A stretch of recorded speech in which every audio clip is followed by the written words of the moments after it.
डेरा मुखी गुरमीत सिंह राम रहीम नूं फिर मिली फरलो। 21 दिन की फरलो ते बाहर आया डेरा चीफ गुरमीत सिंह राम रहीम। इस साल दे विच तीजी बार मिली है राहत। विरोध करने वाले अदाकारों के भड़की कंगना रनौत, आशुतोष राणा, सोनू सूद, तापसी पन्नू ते राखी सावंत नूं दस्सिया भुखे नंगे ते फेल लोग मीडिया दे विच आउण लई गाला कड्ढण दा कीता शिकार। चन्नी के प्रीख्या केंद्र वाली फोटो ते सियासी पंगा जारी। हरपाल चीमा बोले, कांग्रेस के सांसद ने फोन ले जाके की चीटिंग। तो चन्नी का रिप्लाई, पत्रकारों को फोटो खिंचण तो मैं किवें रोक सकता हाँ। बीजेपी के कौमी जनरल सकत्तर BL संतोष लुधियाना, जलंधर, अमृतसर में करेंगे मीटिंग और संगठन की मजबूती पर होएगा फोकस। BL संतोष ने कल आख्या सी इकल्लियां इलैक्शन लड़ेगी भाजपा। श्रोमणी अकाली दल वारस पंजाब दे विच शामिल होंगे गुरदीप सिंह बाठ। बरनाला तो आजाद उम्मीदवार वजों लड़ चुके ने इलैक्शन। गीतकार अते गायक बाबा बेली भी होंगे अमृतपाल दे साथियां दे नाल शामिल। पंजाब दे सरकारी स्कूलों में लगे चार्टां ते अकाली दल ने चुकिया सवाल। गलत स्पैलिंग नूं कीता गया हाईलाइट। तो हरजोत बैंस ने दिता जवाब कि नीति आयोग की रिपोर्ट विच पंजाब दे स्कूल नंबर 1। सुप्रीम कोर्ट दे विच अज होएगी सिद्धू मूसेवाला कतल केस नाल जुड़े मसले की सुनवाई। गैंगस्टर लॉरेंस बिश्नोई वालों दाखिल की गई पटीशन। पंजाब पुलिस ते ट्रांजिट रिमांड की उलंघना और टॉर्चर करने लगे सन इल्जाम। इस न्यूज हेडलाइंस के प्रायोजक Patanjali Dant Kanti, truth paste, complete oral health का सच।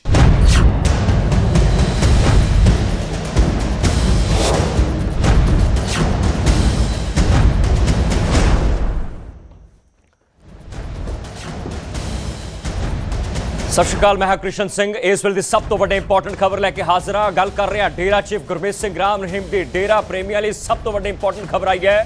डेरा चीफ नूं फरलो मिल गई है। गुरमीत सिंह राम रहीम डेरा सच्चा सौदा के मुखी सुनारिया जेल तो बाहर आ गए ने। 31 दिनों का जिक्र जिथे पहला होया तो उत्थे 21 दिन का जिक्र कर रहे। 21 दिन की फरलो रोहतक की सुनारिया जेल तो डेरा मुखी गुरमीत सिंह राम रहीम नूं मिल गई है।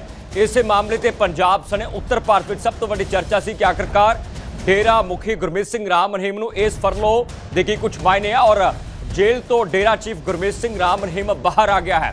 थोड़ी देर दे असीं गल करिए कि सिरसा पहुंचने की गल डेरा चीफ गुरमीत सिंह राम रहीम नूं की जाएगी। गुरमीत सिंह राम रहीम 7वें यौन शोषण मामले दे विच सजा जाफ्ता है और राम रहीम नूं लैके एक पटीशन भी श्रोमणी गुरुद्वारा प्रबंधक कमेटी ने फाइल की थी, जिस विच एक वड्डा सैटबैक SGPC नूं लग्या सी। सीधे तौर पर SGPC ने आख्या सी कि जे गुरमीत सिंह राम रहीम नूं फरलो पैरोल मिल सकती है तो बाकियां नूं क्यों नहीं मिल सकती। तो फिर हरियाणा गौरमेंट ने सीधे तौर पर हरियाणा सरकार के वकील किस तरीके नाल हाई कोर्ट में जानकारी दे रहे सन कि राम रहीम इकल्ले नहीं बल्कि राम रहीम वर्गे 80 कैदियों नूं हरियाणा सरकार पैरोल देंदी है। तो बहुत बड़ी खबर है कि राम रहीम नूं लैके सुभाविक है कि सिरसा प्रशासन ने क्लीन चिट दी होएगी। NOC तो बाद ताइयों जिहड़ा प्रोसीजर है वह गृह और जेल विभाग के कोलैबोरेशन नाल चलदा है।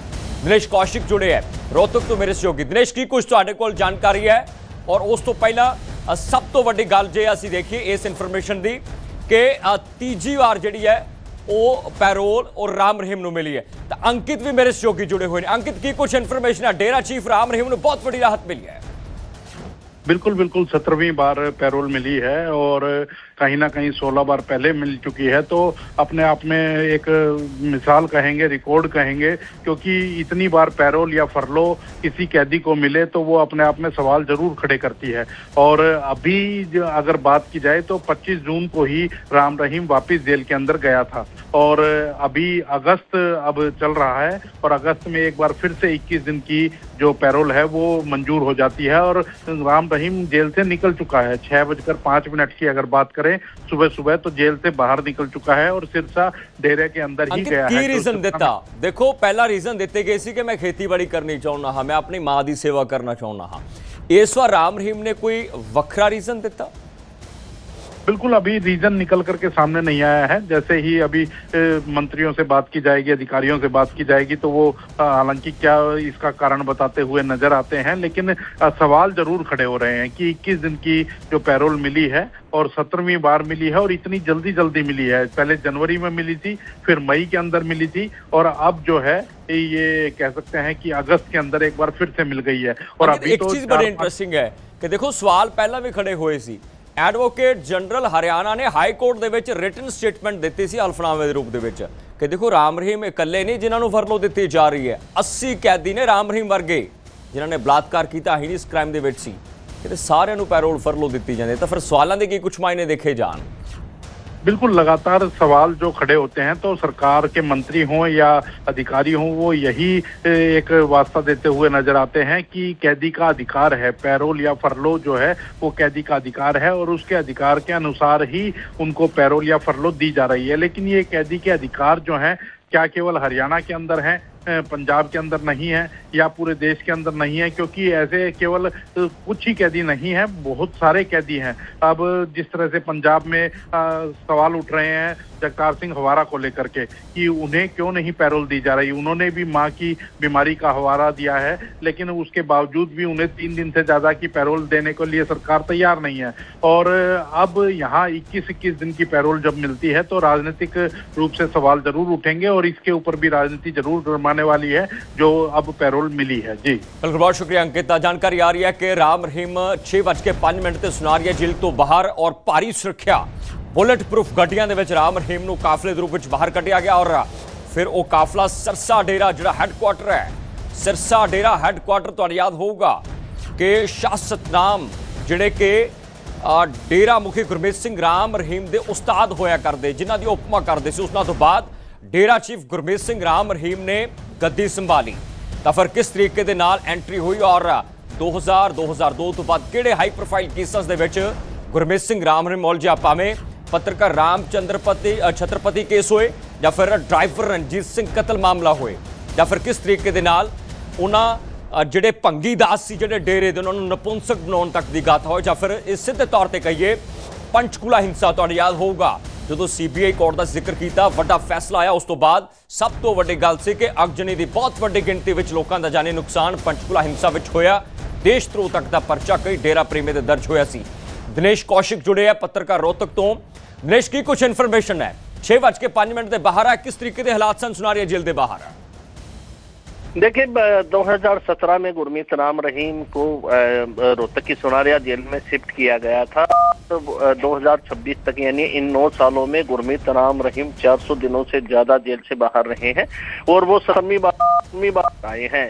जेल नियमों की बात करें तो जेल नियमों के अनुसार एक आम कैदी 70 दिन की पैरोल ले सकता है और 21 दिन की फरलो ले सकता है, यानी साल में 91 दिन वो बाहर रह सकता है, लेकिन वो जेल नियमों के अनुसार होता है। जब भी हम किसी नेता या अधिकारी से बातचीत करते हैं तो उनका यही कहना है कि किसी भी आम कैदी को जेल नियमों के अनुसार पैरोल या फरलो मिल सकती है, वो जेल से बाहर आ सकता है। साथ ही उस कैदी का आचरण भी देखा जा सकता है कि जेल में किस तरह का उसका व्यवहार है। लेकिन जिस तरह से गुरमीत राम रहीम को बार बार पैरोल या फरलो मिल रही है, उससे आम कैदी भी काफी जो है परेशान है। उनका भी मीडिया के सामने ना सही है, लेकिन अंदरूनी तौर पर उनका यही कहना है कि उन्हें इस तरह की सुविधा नहीं मिल पाती, कुछ विशेष लोगों को ही इस तरह की सुविधा मिल पाती है। हालांकि कोई भी पक्ष या विपक्ष का नेता राम रहीम को लेकर कोई भी टिप्पणी करने से बचता हुआ नजर आता है। बिल्कुल बिल्कुल, सुबह की बात करें तो सुबह 6:05 पर। बिल्कुल बिल्कुल, बहुत शुक्रिया दिनेश। तो सब तो वड्डी गल है कि सियासी लोग टिप्पणी करन तो बचदे दिखाई देंगे। क्यों बचदे दिखाई? सब तो वड्डी गल है कि वोट बैंक हरियाणा की गल करिए, हरियाणा के सिरसा देहात का वो खितर है जिहदे सब तो ज्यादा वोट बैंक डेरा चीफ का है। यानी कि जिहड़े प्रेमी ने, जिहड़े डेरे के भंगी दास ने, भावें वो पंजाब की गल करिए, पंजाब की मालवा बेल्ट के विच सब तो ज्यादा प्रेमी किसी वेले हुंदे सन। 1970 की गल करिए, 1980 90 95 ये दौर है जो डेरे के शाह सतनाम मुखी होंगे सी। तो उस वेले बड़ी चर्चा इस डेरे की होया करदे कि किस तरीके दे नाल डेरे के लोग जिहड़े स्पैशली मालवे नूं कंसीडर करिए, भावें मानसा की गल करिए, सरदूलगढ़ की गल करिए, संगरूर की गल करिए, डैरा गागा की गल करिए, जां होर मालवे के कई हिस्से खास करके बठिंडा वाले इलाके, सलाबतपुरा वाले इलाके, क्योंकि सलाबतपुरा हैडकुआटर है पंजाब का और बहुत वड्डी गिणती के लोग डेरे विच जांदे सी। हालांकि हुण थोड़ा मोटा रुझान की घटिया जां नहीं ये डेरा दस सकदा है, पर वड्डी गिणती विच अज भी डेरा प्रेमी नूं चाहण वाले लोग पंजाब के मालवे दे विच बैठे है। सीधा इंपैक्ट इन्हां पैरोल का, इन्हां फरलोज़ का पंजाब दे विच भी है। कारण की है कि पंजाब दे विच डेरा मुखी गुरमीत सिंह राम रहीम कोई धार्मिक प्रोग्राम नहीं कर सकता। जिस तरीके नाल 2007 सलाबतपुरा कांड होया, सलाबतपुरा कांड की सी तुहानूं याद होगा, शहर बठिंडा का वो डेरा जिथे पोशाक पाई गई, जाम पलाया गया, पंजाब दे विच अग तक लगी सी। वो अग दे की मायने ने? सीधे तौर पर सिख संगठनों ने विरोध किया, कई कतल होए, गोलियां चलियां, पंजाब दे विच करफ्यू तक लगाउण दी जिहड़ी नौबत 2007 विच आई। उस तो बाद तमाम तरह दी जिहड़ियां चर्चावां सी कि आखिरकार डेरा मुखी नूं लैके सब तो वड्डी एंटी इनकम्बेंसी जे मालवे दे विच है तां मालवे दे विच सब तो वध जिहड़े डेरे दे प्रेमी ने। और दस्सण दी कोशिश करांगे कदों किवें किस तरीके नाल पैरोल मिली है। साल दे विच इह तीजी फरलो है डेरा मुखी गुरमीत सिंह राम रहीम नूं। बेसिकली ये राजस्थान नाल संबंधित हैं। जनवरी, मई और अगस्त साल चढ़िया तो फिर 40 दिन की फरलो, 40 दिन यानी कि 1 महीना 10 दिन। मई दे विच सही 4 महीने बाद फिर 30 दिन की फरलो। अगस्त यानी कि अज 21 दिन की फरलो अज दी गई है। तुसीं देख सकते हो, हालांकि कानून तो वड्डा कोई नहीं है, कायदे तो वड्डा कोई नहीं है। हरियाणा की सरकार सीधे तौर पर यह गल का जिक्र करती है, खास करके एडवोकेट जनरल बार बार हाईकोर्ट के विच कह रहे सन कि जो कुछ किया गया कायदे कानून के विच किया गया, कोई वीवीआईपी समझ के राहत नहीं दी गई। इस तरीके नाल सरकार अक्सर हाईकोर्ट के विच बार बार कहती रही जो एसजीपीसी ने पटीशन फाइल की।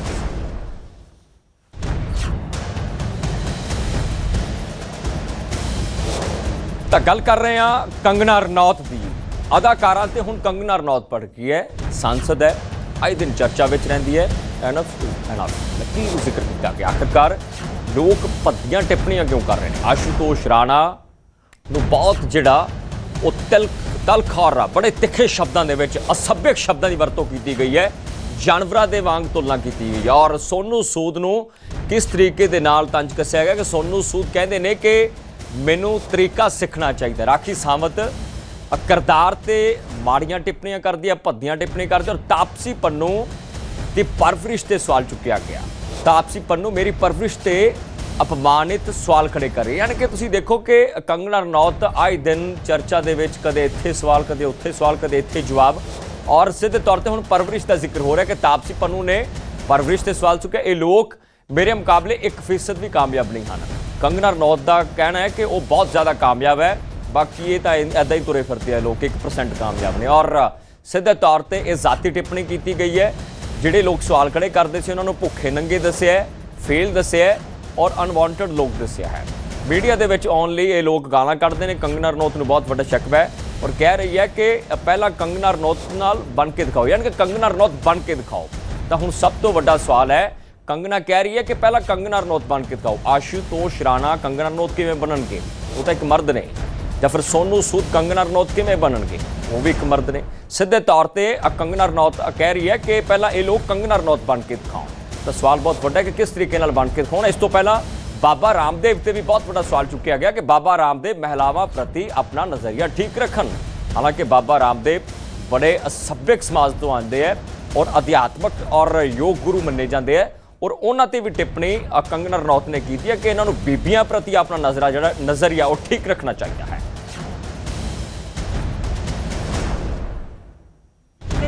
देखिए, इनफ इज इनफ। मैं देखती हूँ हर एक आए दिन ये इस तरह के लोग, चाहे वो आशुतोष राणा हो जो कहते हैं कि कुत्ते की तरह भौंकते हैं, चाहे सोनू सूद टाइप लोग हैं जो कहते हैं कि मुझे तरीका सीखना चाहिए, राखी सावंत टाइप लोग हैं जो मेरे चरित्र पर जो है हर तरीके की भद्दी टिप्पणी करते हैं, तापसी पन्नू टाइप लोग हैं जो मेरे माता पिता को, मेरी परवरिश को, मेरे बैकग्राउंड को अपमानित करते हैं। ये लोगों के लिए मेरा सिर्फ एक मैसेज है कि अगर आप लोग मेरे समान 1% भी लाइफ में सक्सेस नहीं कमा पाए हो तो मैं आपका कोई भी ज्ञान नहीं सुनूंगी। सब फेल और बिल्कुल अनवांटेड लोग जो है, मुझे जब देखो 4 गालियां देते रहते हैं, मीडिया में आने के लिए पहले आप कंगना रनौत बनो तो सही, आप बन के दिखाओ ना। लेकिन आप लोगों की मैं बिल्कुल कोई भी सलाह मशवरा नहीं सुनूंगी। कोई कुत्ता कह रहा है, कोई माता पिता को गाली दे रहा है, कोई कहता है टांग उठाती है, मैं ये भद्दी टिप्पणियां नहीं सुनूंगी कि भूखे नंगे लोग मुझ पे लैच ऑन नहीं हो सकते हैं। Enough is enough. पेरेंट्स को नहीं छोड़ रहे हैं। कोई आशुतोष राणा जैसे कह रहे हैं कि कुत्ते की तरह भौंकती है। आप पहले कंगना रनौत बन के दिखाइए। अगर जो पर्सन मुझसे ज्यादा सक्सेसफुल है, मुझसे ज्यादा माननीय है, सम्मानीय है, उनकी मैं सलाह लूंगी। बाकी फेल्ड, स्टूपिड, डिस्गस्टिंग भूखे नंगे लोगों की मैं कोई सलाह नहीं लूंगी। I can help them if they want, but I'm not here to listen things from them. और जहाँ तक बाबा रामदेव जी की बात है, उन्होंने हर मर्यादा लांघ दी है और उन्होंने जो है जिस तरह की टिप्पणी एक महिला पर की है, सारा समाज शर्मसार है। उन्होंने सनातन के वो कपड़े पहनते हैं, जिस तरह के वो नारंगी वस्त्र धारण करते हैं, उनको उन्होंने शर्मसार किया है। जो भी वो किस तरह की टिप्पणी महिलाओं पर कर रहे हैं, तो आई थिंक उनको जो है कहीं ना कहीं अपनी जो दृष्टि है महिलाओं के लिए, उसके बारे में जो है उनको। तो तुसीं सुनिया किस तरीके नाल जिहड़े गुस्से दे 7वें आसमान वाली गल जे कीती गई है, तां वो कोई छड्डिया ही नहीं गया। भावें तापसी पन्नू होए, भावें राखी सावंत होए, सोनू सूद होए, इत्थों तक कि योग गुरु के कपड़ियां ते भी सवाल चुक्या गया। रामदेव हालांकि बहुत घट बोलते हैं, सियासी टिप्पणियां बड़ियां घट करते हैं, पर इस विषय पर कंगना रनौत जो बीजेपी के सांसद ने और वो रामदेव ते सवाल चुक रहे हैं, जिन्होंने सब तो ज्यादा नेड़तावां RSS संघ और बीजेपी के नाल। तो हुण सवाल बहुत वड्डा कि सुभाविक है ये गल डिस्कस होएगी, कित्थे होएगी, ये पार्टी लैवल ते डिस्कस होएगी। इस तो पहला कंगना रनौत नूं एक एडवाइस भी की गई सी बीजेपी के वल्लों कि बयान देने तो पहला सोचा जाना चाहिए है। तुहानूं याद होगा पंजाब के विषय ते, खास करके फार्मर एजुटेशन के विषय। देखिए, इनफ इज इनफ।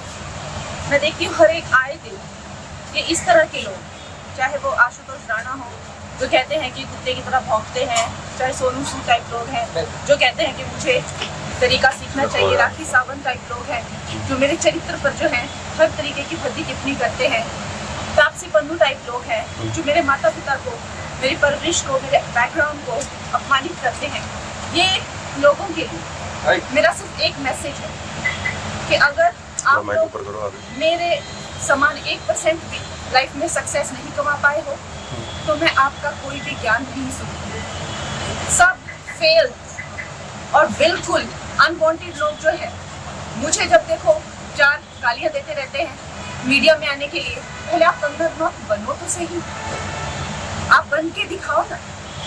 लेकिन आप लोगों की मैं बिल्कुल कोई भी सलाह मशवरा नहीं सुनूंगी। कोई कुत्ता कह रहा है, कोई माता पिता को गाली दे रहा है, कोई कहता है टांग उठाती है, मैं ये भद्दी टिप्पणियां नहीं सुनूंगी कि भूखे नंगे लोग मुझ पे लैच ऑन नहीं हो सकते हैं। Enough is enough. पेरेंट्स को नहीं छोड़ रहे हैं। कोई आशुतोष राणा जैसे कह रहे हैं कि कुत्ते की तरह भौंकती है।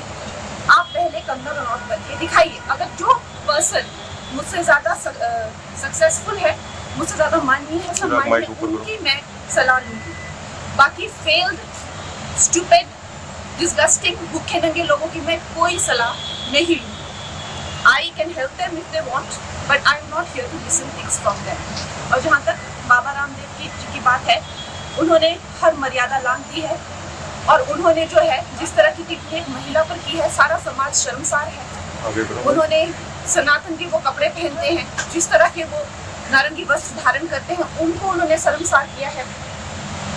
जो भी वो किस तरह की टिप्पणी महिलाओं पर कर रहे हैं, तो आई थिंक उनको जो है कहीं ना कहीं अपनी जो दृष्टि है महिलाओं के लिए, उसके बारे में जो है उनको शोध करना चाहिए।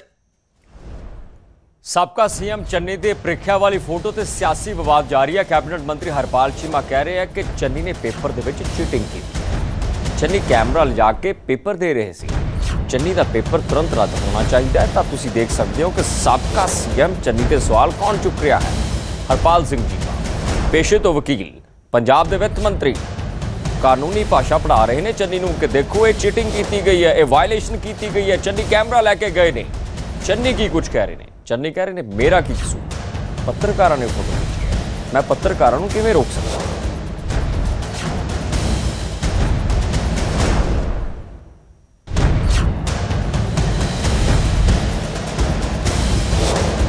देखिए, एक एक्स चीफ मिनिस्टर जो है वो अपना फोटो शूट करवा रहा है एग्जामिनेशन सेंटर्स में बैठ के।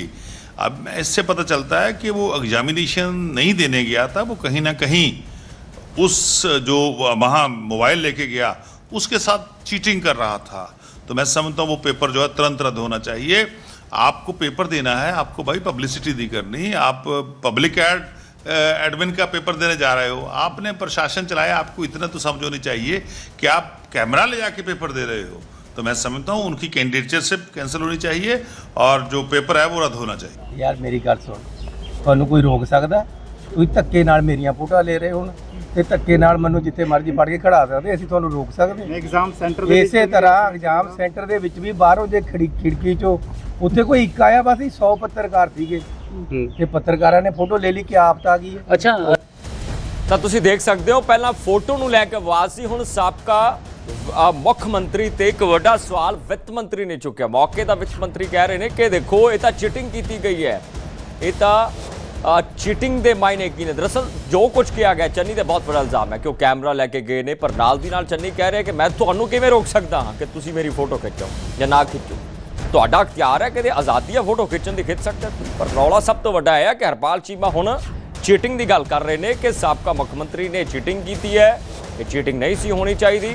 ਕਹਿ ਰਹੇ ਨੇ ਕਿ ਪੇਪਰ ਰੱਦ ਹੋਣਾ ਚਾਹੀਦਾ, ਪਰ ਚੰਨੀ ਕਹਿੰਦੇ ਨੇ ਮੈਂ ਪੱਤਰਕਾਰਾਂ ਨੂੰ ਕਿਵੇਂ ਰੋਕ ਸਕਦਾ। ਸੁਭਾਵਿਕ ਗੱਲ ਹੈ, ਇਸ ਫੋਟੋ ਸਿਕਿਉਰਿਟੀ ਨੇ ਖਿੱਚੀ, ਪੱਤਰਕਾਰਾਂ ਨੇ ਖਿੱਚੀ, ਕਿਸ ਤਰੀਕੇ ਨਾਲ ਇਹ ਹੁਣ ਐਗਜ਼ਾਮੀਨੇਸ਼ਨ ਸੈਂਟਰ ਦੇ ਜਿਹੜੇ ਸੁਪਰਵਾਈਜ਼ਰ ਸੀ ਉਹਨਾਂ ਤੇ ਬਹੁਤ ਵੱਡਾ ਸਵਾਲ ਹੈ, ਸੁਪਰਡੈਂਡੈਂਟ ਤੇ ਬਹੁਤ ਵੱਡਾ ਸਵਾਲ ਹੈ ਕਿ ਉਹਨਾਂ ਨੇ ਕਿਸ ਤਰੀਕੇ ਨਾਲ ਟ੍ਰੈਸਪਾਸ ਕਰਨ ਦੀ ਇਜਾਜ਼ਤ ਦਿੱਤੀ। ਚੰਨੀ ਕੀ ਕੁਝ ਬੋਲਣਗੇ? ਚੰਨੀ ਕਹਿ ਰਹੇ ਨੇ ਕਿ ਮੇਰਾ ਤਾਂ ਕਸੂਰ ਹੀ ਨਹੀਂ ਹੈ ਕੋਈ।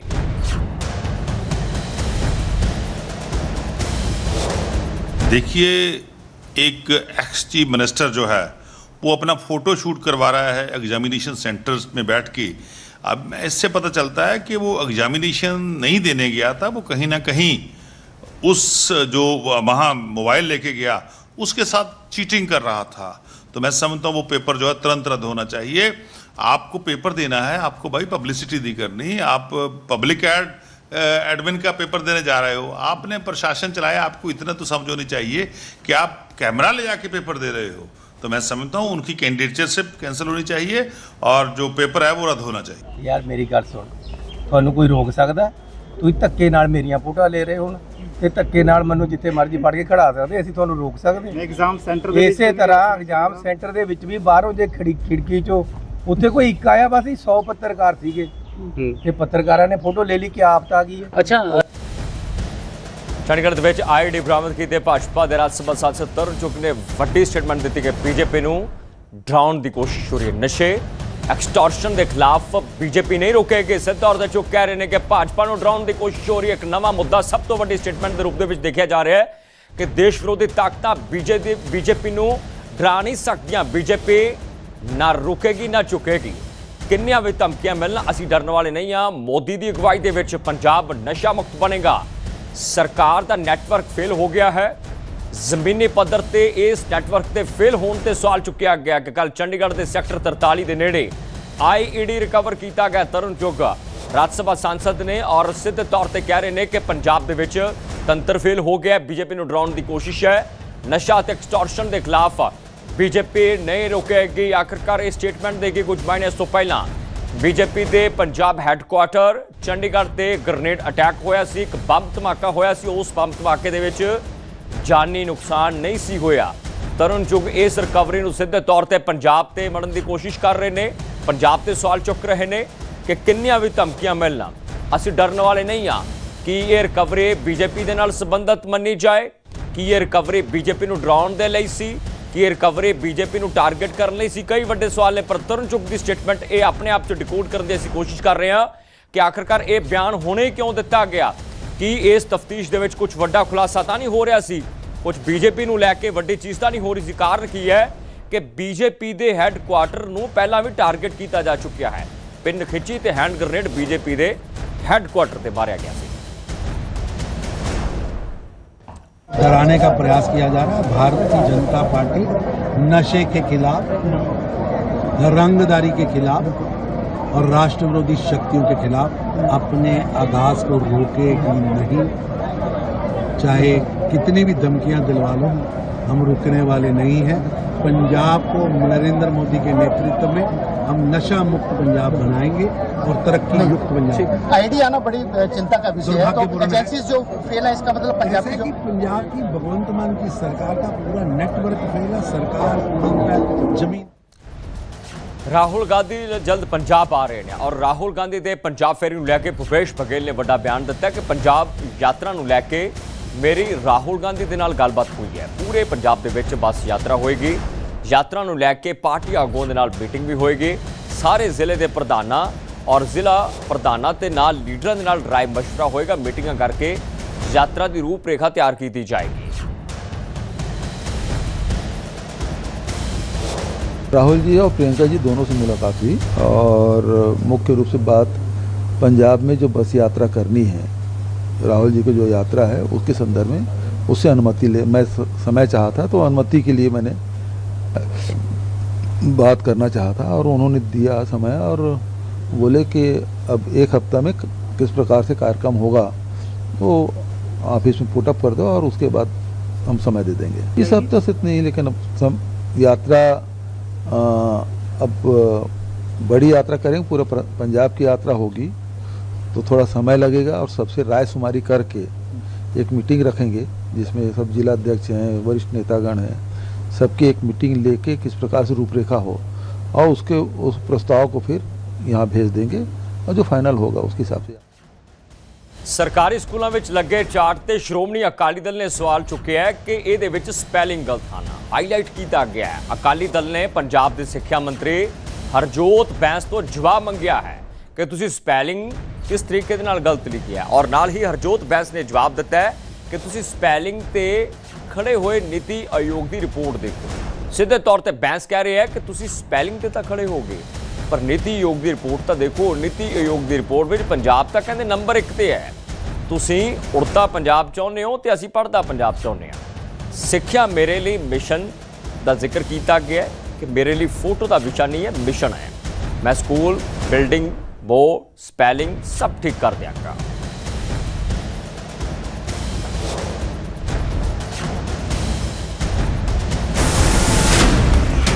ਤੁਹਾਡੀ ਚਿੰਤਾ ਲਈ ਧੰਨਵਾਦ ਅਮਿਤ ਜੀ, ਬਾਦਲ ਸਾਹਿਬ ਅਤੇ ਹੋਰਨਾਂ ਦਾ। ਪਹਿਲਾਂ ਤੁਹਾਡੇ ਆਈਟੀ ਸੈੱਲ ਨੇ ਪੁਰਾਣੀਆਂ ਵੀਡੀਓਜ਼ ਅਤੇ ਪੁਰਾਣੀਆਂ ਖਬਰਾਂ ਲੱਭੀਆਂ ਕਿਉਂਕਿ ਤੁਸੀਂ ਸਾਰੇ ਪੰਜਾਬ ਨੂੰ ਨਫ਼ਰਤ ਕਰਦੇ ਹੋ, ਤੁਸੀਂ ਸਾਰੇ ਪੰਜਾਬ ਵਿਰੋਧੀ ਹੋ। ਹੁਣ ਤੁਸੀਂ ਇਹ ਕਲਾਸਰੂਮ ਪੋਸਟਰ ਤੇ ਜ਼ੂਮ ਇਨ ਕੀਤਾ। ਮੈਨੂੰ ਖੁਸ਼ੀ ਹੈ ਕਿ ਪੰਜਾਬ ਦੇ ਸਕੂਲਾਂ ਤੇ ਤੁਹਾਡਾ ਪੂਰਾ ਧਿਆਨ ਹੈ। ਤੁਸੀਂ ਸਪੈਲਿੰਗ ਗਲਤੀਆਂ ਦੀ ਗਿਣਤੀ ਕਰ ਰਹੇ ਹੋ। ਇੱਥੇ ਕੁਝ ਅਸਲ ਡਾਟਾ ਦੱਸ ਰਹੇ ਹਾਂ। ਪੰਜਾਬ ਹੁਣ ਨੀਤੀ ਆਯੋਗ ਸਕੂਲ ਐਜੂਕੇਸ਼ਨ ਕੁਆਲਿਟੀ ਇੰਡੈਕਸ 2026 ਵਿੱਚ ਨੰਬਰ 1 ਤੇ ਹੈ। 27ਵੇਂ ਨੰਬਰ ਤੋਂ ਪਹਿਲੇ ਨੰਬਰ ਤੇ ਆਇਆ ਹੈ। ਕੇਰਲਾ ਤੋਂ ਅੱਗੇ ਨਿਕਲਿਆ ਹੈ। 19,000 ਪਲੱਸ ਸਰਕਾਰੀ ਸਕੂਲ ਅਪਗ੍ਰੇਡ ਕੀਤੇ ਗਏ ਨੇ। ਹਜ਼ਾਰਾਂ ਨਵੇਂ ਕਲਾਸਰੂਮ ਬਣਾਏ ਗਏ ਨੇ। ਜੋ ਵਿਦਿਆਰਥੀ ਕਦੇ ਫਰਸ਼ ਤੇ ਬੈਠਦੇ ਸਨ ਹੁਣ ਉਹਨਾਂ ਨੂੰ ਡੈਸਕ ਦਿੱਤੇ ਗਏ ਨੇ। ਪਰ ਤੁਸੀਂ ਇਸ ਬਾਰੇ ਤਾਂ ਇੱਕ ਸ਼ਬਦ ਨਹੀਂ ਬੋਲੋਗੇ ਕਿਉਂਕਿ ਤੁਸੀਂ ਸਿਰਫ ਉੜਤਾ ਪੰਜਾਬ ਚਾਹੁੰਦੇ ਹੋ, ਪੜ੍ਹਦਾ ਪੰਜਾਬ ਨਹੀਂ। ਮੈਨੂੰ ਇਹ ਬਹੁਤ ਪਸੰਦ ਹੈ। ਪੰਜਾਬ ਲਈ ਤੁਹਾਡੀ ਨਫ਼ਰਤ ਹੀ ਮੇਰੀ ਪ੍ਰੇਰਣਾ ਹੈ। ਪੋਸਟਰਾਂ ਤੇ ਜ਼ੂਮ ਇਨ ਕਰਦੇ ਰਹੋ। ਅਸੀਂ ਸਕੂਲਾਂ ਨੂੰ ਠੀਕ ਕਰਦੇ ਰਹਾਂਗੇ। ਇਮਾਰਤਾਂ, ਬੋਰਡ, ਸਪੈਲਿੰਗ, ਨਤੀਜੇ ਸਭ ਕੁਝ। ਸਿੱਖਿਆ ਸਾਡੇ ਲਈ ਫੋਟੋ ਆਪ ਨਹੀਂ, ਇਹ ਇੱਕ ਮਿਸ਼ਨ ਹੈ ਤੇ ਮੇਰਾ ਪੈਸ਼ਨ ਹੈ।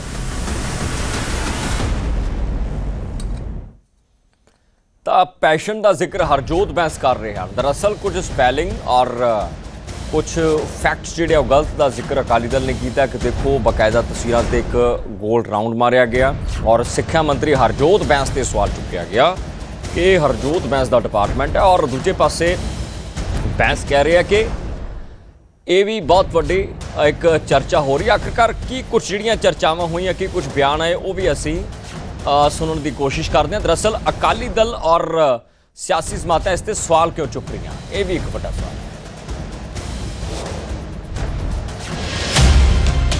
ਜੇਕਰ ਪੰਜਾਬ ਦੇ ਸਰਕਾਰੀ ਸਕੂਲਾਂ ਵਿੱਚ ਇਹੀ ਪੜ੍ਹਾਇਆ ਜਾ ਰਿਹਾ ਹੈ ਤਾਂ ਕੋਈ ਹੈਰਾਨੀ ਨਹੀਂ ਕਿ 2022 ਤੋਂ ਬਾਅਦ 6 ਲੱਖ ਤੋਂ ਵੱਧ ਵਿਦਿਆਰਥੀ ਸਰਕਾਰੀ ਸਕੂਲਾਂ ਤੋਂ ਬਾਹਰ ਹੋ ਗਏ ਹਨ। ਪੰਜਾਬ ਦੇ ਸਿੱਖਿਆ ਮੰਤਰੀ ਹਰਜੋਤ ਬੈਂਸ ਦਾ ਇਸ ਪਾਸੇ ਧਿਆਨ ਨਹੀਂ ਜਾ ਰਿਹਾ। ਸ਼ਾਇਦ ਉਹਨਾਂ ਨੂੰ ਸਹੀ ਵੈਜੀਟੇਬਲਸ ਖਾਣ ਦੀ ਕੋਸ਼ਿਸ਼ ਕਰਨੀ ਚਾਹੀਦੀ ਹੈ। ਡੀਅਰ ਮਨੀਸ਼ ਸਿਸੋਦੀਆ ਤੇ ਅਰਵਿੰਦ ਕੇਜਰੀਵਾਲ, ਹੁਣ ਜਦੋਂ ਆਮ ਆਦਮੀ ਪਾਰਟੀ ਪੰਜਾਬ ਦਾ ਸਿੱਖਿਆ ਘੁਟਾਲਾ ਪੂਰੇ ਤਰੀਕੇ ਨਾਲ ਬੇਨਕਾਬ ਹੋ ਗਿਆ ਹੈ, ਕਿਰਪਾ ਕਰਕੇ ਆਪਣੇ ਕੀਮਤੀ ਸੁਝਾਅ ਸਾਂਝੇ ਕਰੋ।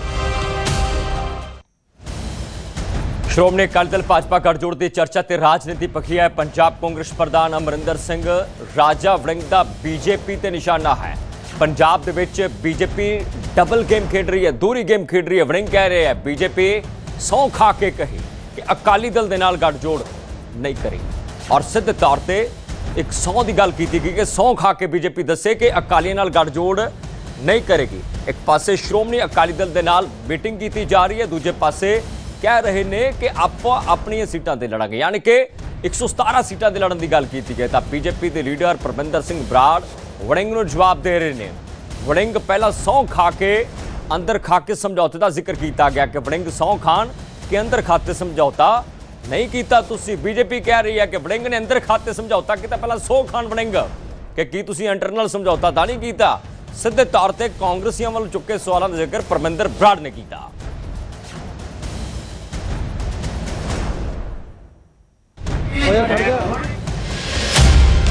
पंजाब च भाजपा दोहरी गेम खेड रही है, running with the hare and hunting with the hounds. Bhajpa नूं सौं चुक के यह कहना चाहिए है कि वह पंजाब च अकालियां नाल गठजोड़ नहीं करेगी। एक पासे भाजपा ते अकाली आगू गठजोड़ लई मीटिंगां कर रहे ने, दूजे पासे भाजपा के सीनियर आगू 117 सीटां ते चोण लड़न का दावा कर रहे ने। बीजेपी नूं तां इन्हां विचों बहुतियां सीटां लई उम्मीदवार भी नहीं लभणे। ये दो बेड़ियां ते पैर रखण दी क्लासिक मिसाल है। मकसद सिर्फ भाजपा के वर्करां अते काडर नूं गुमराह करना है तां जो पार्टी छड्ड के ना जाण। यही तो बता रहा है कि कांग्रेस मजबूत हो रही है। कांग्रेस के मजबूती के कारण से ही बीजेपी अकाली में अलायंस होने की खबरें आ रही है, तो कारण ही कांग्रेस है। तो तुसीं देखिया किस तरीके नाल राजा वड़िंग कह रहे हैं कि सौं खा के दसे बीजेपी कि वो गठजोड़ करेगी ना नहीं करेगी। हालांकि अकाली दल बीजेपी का गठजोड़ होंदा नहीं है, बहुत 25-26 सालों तो पहला भी चलता रहा है। हालांकि कुछ मजबूरियां रही कि दूरियां हुई।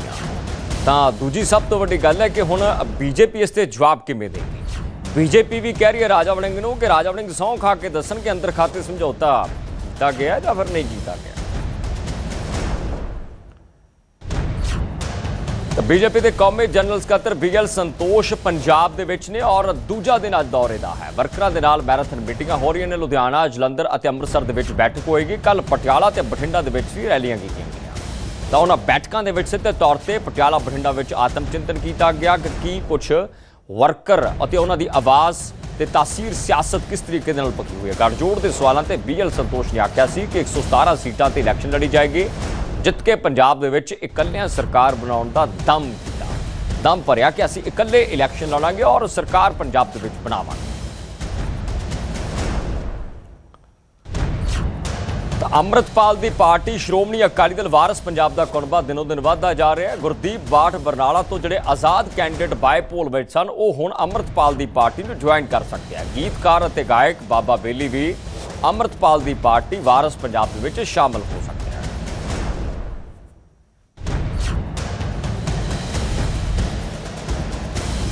भारी बरसात ने राजधानी दिल्ली नूं बेहाल कर दिता है। कई इलाकों के पानी भरिया। बाबा खड़क सिंह मार्ग से गोडे गोडे पानी खड़ गया है। सड़क जिहड़ी है वो छप्पड़ च तब्दील हो गई है। तुसीं देख सकते हो सड़क लग रही है तो छप्पड़। ये दिल्ली की आवाम बहुत चंगे ढंग नाल बयान कर सकती है, जिन्होंने लंघण के लिए बड़ी मुश्किल का सामना करना पैगा।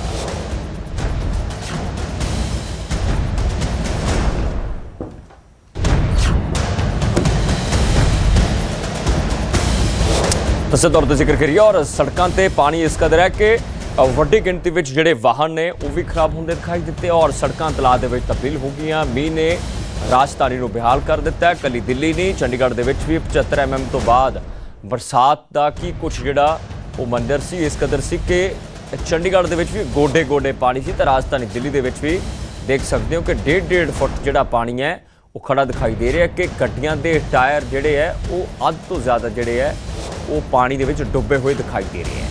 तो सुभाविक है बाबा खड़क सिंह मार्ग दिल्ली का जिथे वड्डी गिनती में हज़ारों की गिनती के जोड़े वाहन ने और देखो किस तरीके नाल गड्डी जिहड़ी है गड्डी के बोनट तक जोड़ा पानी है वो जोड़ा पहुँचता दिखाई दे रहा है।